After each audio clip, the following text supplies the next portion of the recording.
올해는 미래 유망 산업들이 증시 최고 수익률을 놓고 각축전을 벌일 것이라는 얘기들이 참 많았었죠.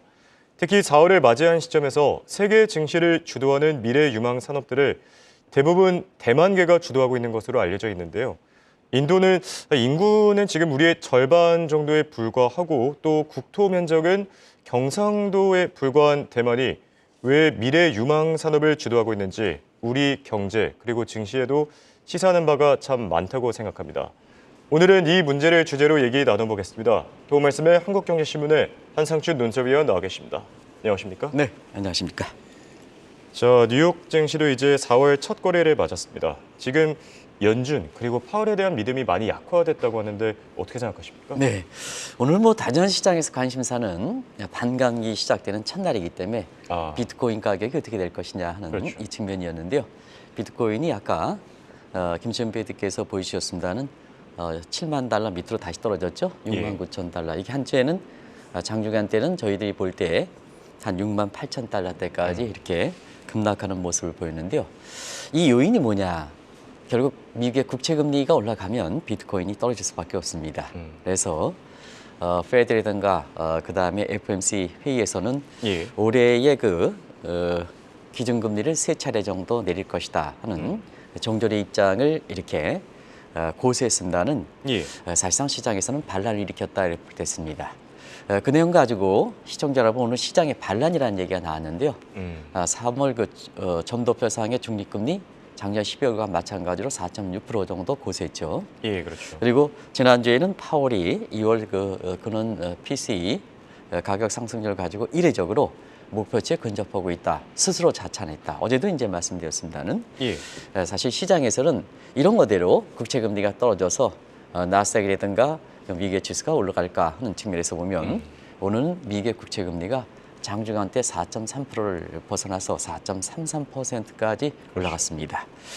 사실 그 미국의 국채금리가 4.3% 돌파하는 것은 오늘 나스닥 지수가 장중에 장 후반에 올라가서 상승세로 돌아섰긴 해서 그 의미가 반도체라든가 AI라든가 이런 대만계 힘이 컸다 하는 얘기가 나오고 있는데요.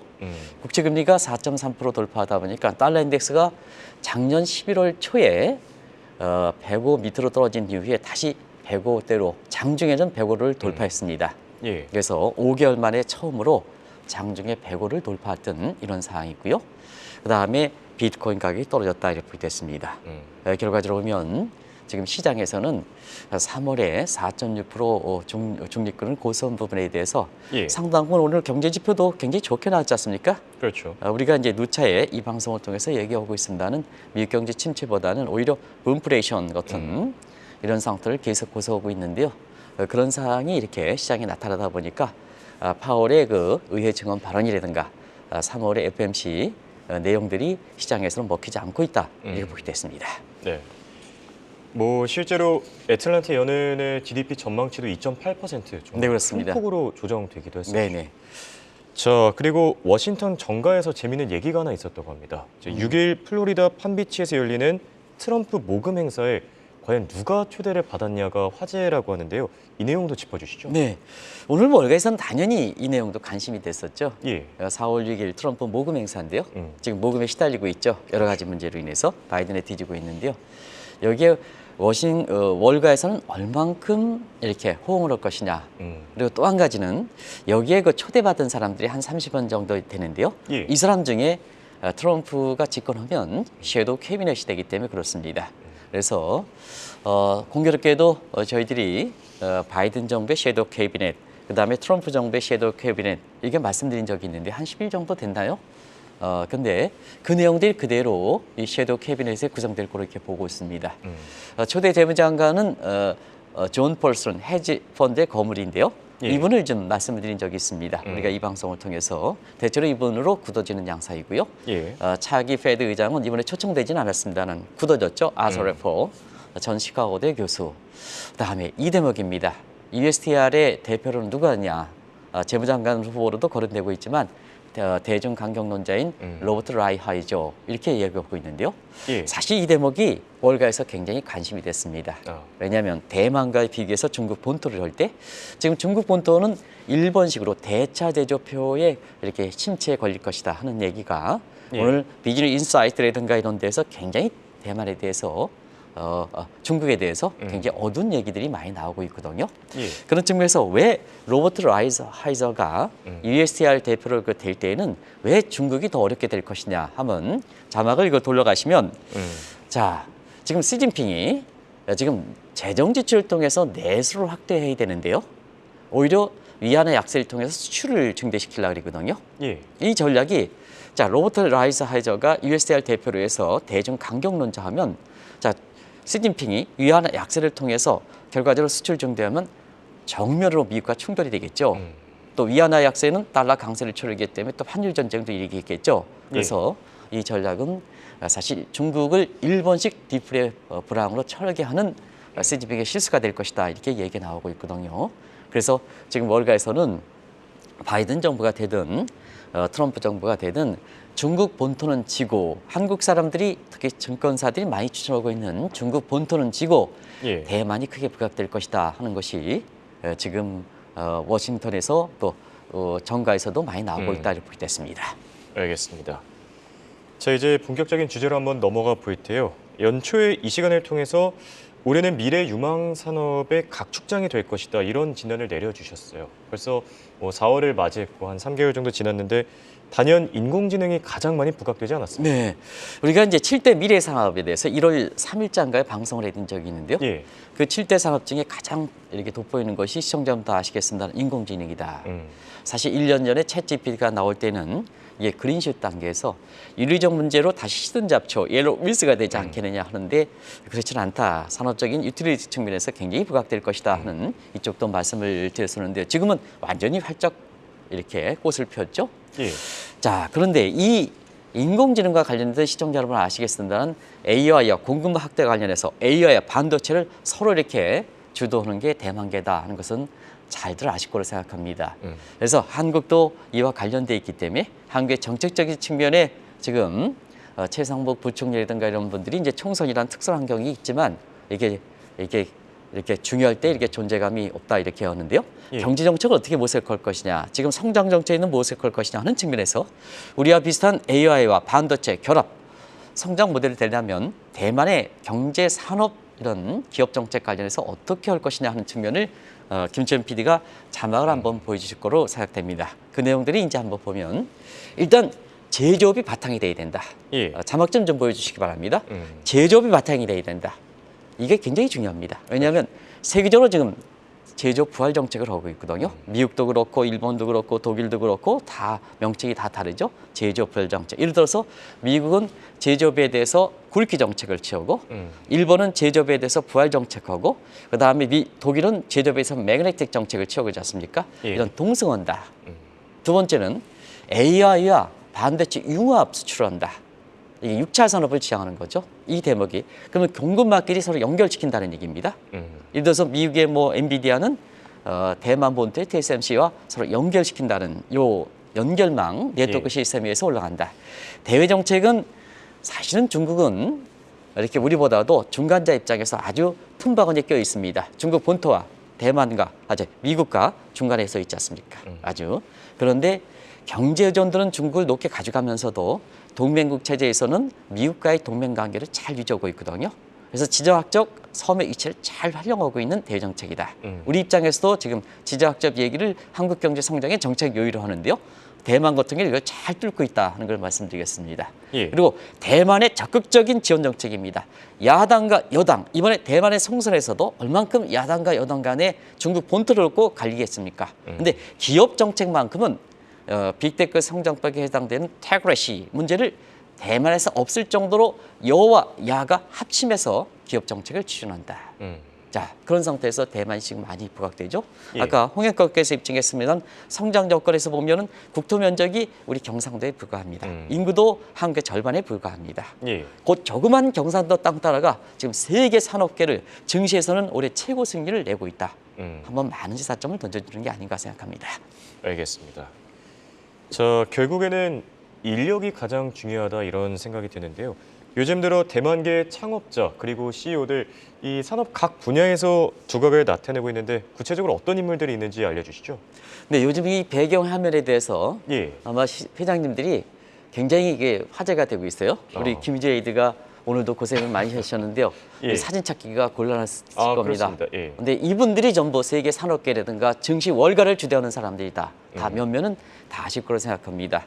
그런 과정에서 지금 이런 얘기를 합니다.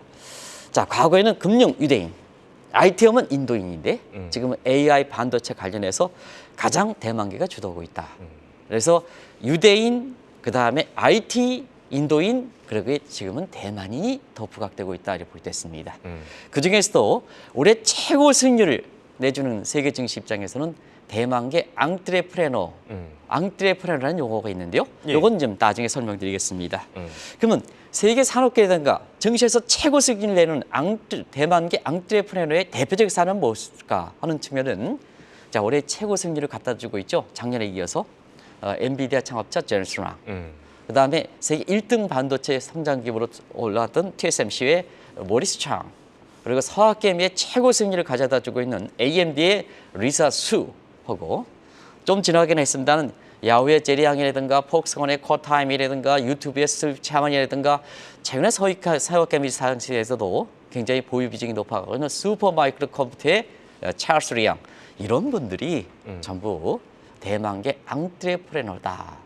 그러면 이 사람들이 왜 이렇게 크게 부각되고 있는가 하는 시청자분도 주식을 관련된 주식을 갖고 있으시면 아마 아셨을 거로 생각하고 오늘 왜 이렇게 김채연 PD가 이 방송 주제를 가지고 매일 그 새롭게 이제 주제를 갖고 오늘 뭐 어제는 검은돈 향방을 얘기해서 굉장히 좀 많이 특히 이제 거기에 그 명단 같은 경우 이런 거서 누구냐 이렇게 얘기하시는 분들이 있어요. 그만큼 이제 새로운 주제 가지고 얘기했는데요. 왜 다명계 앙트레프레너를 이렇게 오늘 방송에 해드리는가 하는 것은 그 미국의 엔비디아라든가 이런 정보를 갖고 있으시면 대체로 이해하시지 않겠나 하는 생각이 듭니다. 네. 지금 대만계 앙트레프레너를 언급해 주셨는데 이게 어떤 의미를 갖고 있는지 좀 구체적으로 설명해 주시죠. 네, 한국 용어로 해서 적당한 용어가 이렇게 되지 않는데요. 우리 용어는 창조적 파괴자, 창조적 파괴자. 그러면 숨페터의 경제학에서는 창조적 파괴자지 않습니까? 예. 그거를 가장 행동적으로 실천해 보여주는 사람이다. 이렇게 이제 이렇게 창조적 파괴자로 이렇게 되는데요. 자, 미국사에서는 한국의 유학생과 미국의 대만의 유학생을 비교하는 시각이 있습니다. 한번 같이 한번 보시죠. 예. 시청자 여러분도 얼만큼 공감하시는지 한번 보겠습니다. 한국의 유학생들은 대만보다 유학생이 배 이상 많습니다. 근데 귀국 후에 한국에 들어와서 미국에서 공부했다 하는 기득권 가지고 서로 기득권을 하려고 하는 기득권 카르텔을 형성, 다 그런 건 아닙니다는 카르텔을 형성하고 있다 하는 게 미국 사회에 보입니다. 근데 대만의 유학생들은 자, 대만의 본토에 한번 경상도 조그만 땅덩어리에 가서 뭐 하겠습니까? 무조건 갈 곳이 없으니까 미국 사회에 동화가 된다는 얘기입니다. 그래서 앙그레망의 앙트레프레너를 하지 않습니까? 예. 그랬지 않습니까? 그래서 미국 사회에 동화되기 위해서 대만 갈 곳이 없다 한다. 이런 특성을 갖고 있다고 보겠습니다. 그러면 사람 간의 관계를 한번 같이 보겠습니다. 사람 간의 관계에서도 상호 유도 관계에서도 한국과 대만 사람들은 차이가 있습니다. 자, 한국 사람들 같은 경우에는 다 그런 건 아닙니다. 서로가 경쟁해서 남의 것 빼앗는 이기적 게임을 한다. 예를 들어서 자, 뉴욕의 컴퓨터 저도 봤습니다. 컴퓨터 이제 커피숍 있으면 옆에 커피숍 잘 돼 그러면 그걸 뺏는다 이거입니다. 근데 자, 자막을 돌려주시기 바랍니다. 김천 PD 굉장히 중요한 내용이기 때문에 자, 대만계는 뭐냐면 서로 밀고 당겨주는 중국 사람들의 특징이죠. 근데 중국 본토 사람들보다 대만 사람이 서로 밀고 당겨주는 특유의 끈끈한 공생적 게임을 한다는 얘기입니다. 이건 뭐 중국 사람들의 특색이 되겠죠. 그렇죠. 그리고 대만계 앙트레프레너는 미국의 자본주의와 아주 영합한다는 얘기입니다. 세계 중심지. 그래서 인공지능 지능 걸 때 AI 자본주의 이런 새로운 용어가 나오죠. 예. 그다음에 로봇 이렇게 자본주의 이런 신조어를 대만계 앙트레프레너가 만든다 이렇게 보시면 되겠습니다. 예.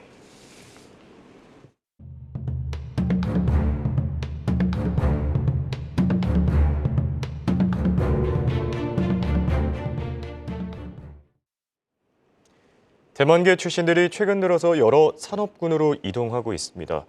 이 확장할 움직임들이 나타나고 있는데 AI와 반도체 외에도 로봇 산업에도 뛰어들고 있다고요? 네.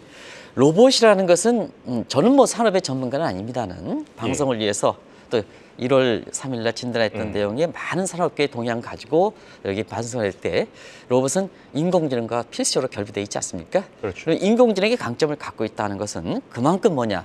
다른 산업의 확장성을 갖고 있다는 얘기죠. 그래서 지금 인공지능에 의해서 로봇이 지금 세계 산업계에서 지금 핵심으로 부각되고 있다는 것은 잘 아실 거로 생각되는데요. 예. 로봇에 대해서 역사를 그렇게 갖고 있습니다. 최근에 보면 로봇 시장이 강하게 부각되는 데는 성장성입니다. 지금 산업계라든가 전문 서비스 로봇이라든가 휴머노이드 로봇인데요. 예. 이 로봇 관련된 사람의 이렇게 평가를 보면 산업 로봇은 향후에 이렇게 매년 10% 이상 성장할 것이다. 그리고 전문 서비스 같은 경우는 5% 증가할 것이다.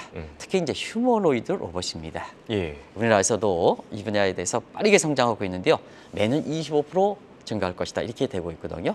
근데 대만계 출신들이 이렇게 AI의 확장성을 갖고 있는 이 로봇에 대해서도 지금 발빠르게 이렇게 이쪽 산업으로 진출하고 있다 하는 측면에서 조만간 로봇도 결과적으로 보면 대만계 이렇게 앙뚜레 레그망이 이렇게 주도하지 않겠나 이런 시각들이 나온다고 보게 됐습니다.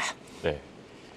그리고 양자 컴퓨터도 시장에 큰 관심사였었죠. 대만계 출신들의 활약이 이쪽 분야에서도 눈에 띄고 있다고요? 네, 양자 컴퓨터는 인공지능이죠. 예. 그런 측면에서 양자 컴퓨터가 올해 인공지능을 바칠 거라 보면 다음 세대는 쌍자 컴퓨터 내지는 양자 컴퓨터, 말이 이제 양자 컴퓨터를 하시는 분이 있고 쌍자 컴퓨터를 하는 시각이 있는데요. 사실 그 양자 컴퓨터로 이렇게 되고 있다 이렇게 보시면 되겠습니다. 지금 이제 업월드죠. 지금은 달이라든가 화성이라든가 이런 쪽으로 지구를 좀 남겨놓자. 예. 올해 이미 일본 도쿄라든가 이런 데에서는 벌써 3월, 4월 초인데도 불구하고 섭씨로 기준으로 해서 30도까지 올라가는 모습을 보이고 있는데요. 예. 그래서 지구에 이렇게 보면 한국에서 가장 오래된 나무가 저는 농사꾼 출신이기 때문에 잘 압니다. 이렇게 해서 가장 오래된 나무가 죽어버리고 있습니다. 지금 우리나라의 국토 면적에서 이렇게 쫙 보면 다들 푸릇푸릇한 싹이 돌고 있는데요. 가장 오래된 면적, 오래된 나무가 죽고 있는 이런 상황이거든요. 단풍나무도 작년에 단풍이 제대로 떨어져서 그게 푸른 상태에서 죽어버려가지고 오늘 단풍나무들이 지금 그냥 흰 이파리 잎으로 해서 그냥 나오고 있습니다. 단풍나무가 새 잎을 나오지 않고 있습니다. 이런 모습인데요. 결과적으로는 업월드 세계가 되지 않느냐. 예. 우주항공이 이어서 쌍자 컴퓨터라든가 이런 것이 이렇게 되는데요. 왜 쌍자 컴퓨터가 그쪽이냐 하면 우주의 시뮬레이션 할 때는 다양한 경우에서의 우주의 시뮬레이션 할 때는 사실은 종전의 컴퓨터 해가지고 이집법 가지고는 안 된다는 얘기입니다.